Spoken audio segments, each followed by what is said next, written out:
حضرت رافع بن خدیج اور سمرہ بن جنزب رضی اللہ عنہم کو جنگ میں شرکت کی اجازت مل گئی۔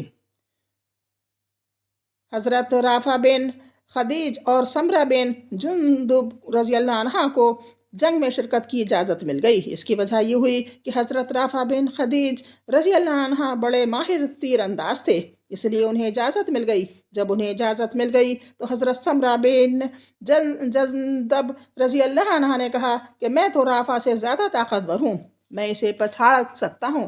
چنانچہ رسول اللہ صلی اللہ علیہ وآلہ وسلم کو اس کی اطلاع دی گئی تو آپ صلی اللہ علیہ وآلہ وسلم نے اپنے سامنے دونوں سے کشتی لڑوائی اور واقع سمرہ نے رافع کو پچھاڑ دیا، لہٰذا انہیں بھی اجازت مل گئی۔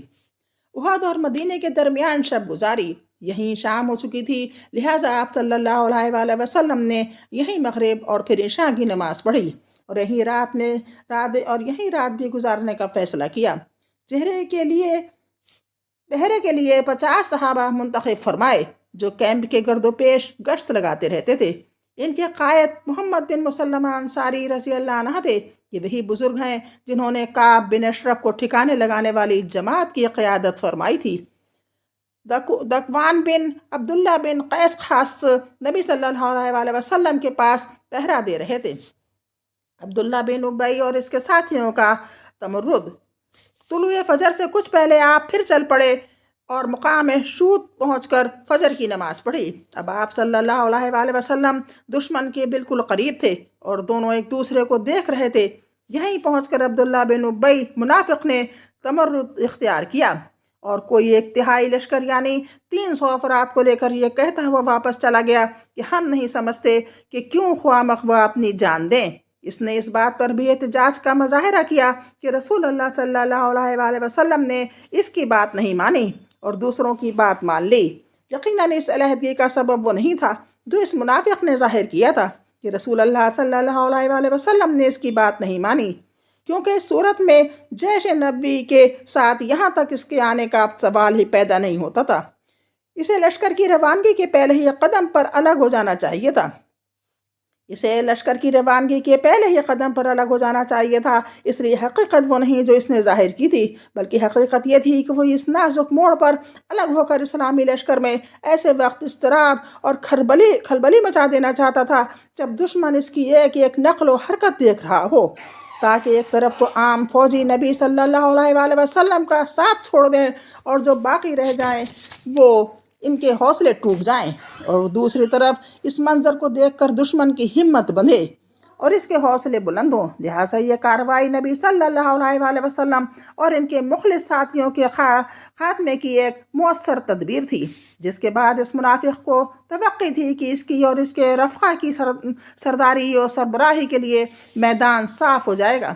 قریب تھا کہ یہ منافق اپنے بعض مقاصد کی برآری کے میں کامیاب ہو جائے، کیونکہ مزید 2 جماعتوں یعنی قبیلہ اوس میں سے بنو حارثہ اور قبیلہ خزرج میں سے بنو سلمہ کے قدم بھی اکھڑ چکے تھے اور وہ واپسی کی سوچ رہے تھے، لیکن اللہ تعالیٰ نے ان کی دستگیری کی اور یہ دونوں جماعت اضطراب اور ارادہ واپسی کے بعد جم گئیں۔ یہ دونوں جماعتیں اضطراب اور ارادہ واپسی کے بعد جم گئیں۔ انہی کے متعلق اللہ تعالیٰ کا ارشاد ہے، مومنون 2 سے 22 آیت تک۔ جب تم میں سے 2 جماعتوں نے قصد کیا، اس کا مطلب ہے جب تم میں سے 2 جماعتوں نے قصد کیا تو بزدلی اختیار کریں، اور اللہ ان کا ولی ہے اور مومنوں کو اللہ ہی پر بھروسہ کرنا چاہیے۔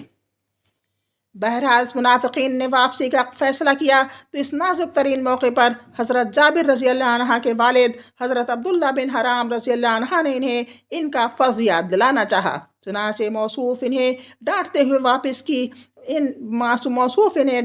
واپسی کی ترغیب دیتے ہوئے اور یہ کہتے ہوئے ان کے پیچھے پیچھے چلے کہ آؤ اللہ کی راہ میں لڑو یا دفاع کرو، مگر انہوں نے جواب میں کہا اگر ہم جانتے کہ آپ لوگ لڑائی کریں گے تو ہم واپس نہ ہوتے۔ یہ جواب سن کر حضرت عبداللہ بن حرام رضی اللہ عنہ ہی کہتے ہوئے واپس ہوئے کہ او اللہ کے دشمنوں، تم پر اللہ کی مار، یاد رکھو اللہ اپنے نبی صلی اللہ علیہ وآلہ وسلم کو تم سے مستثنی کر دے گا۔ تیسری سورت 167 آیت۔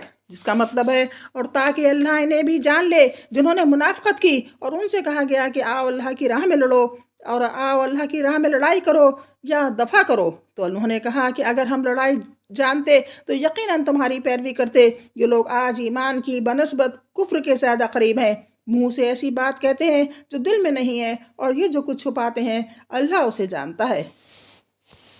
آج بس اتنا ہی، انشاءاللہ کل پھر ملاقات ہوگی، آگے کا پڑھا جائے گا۔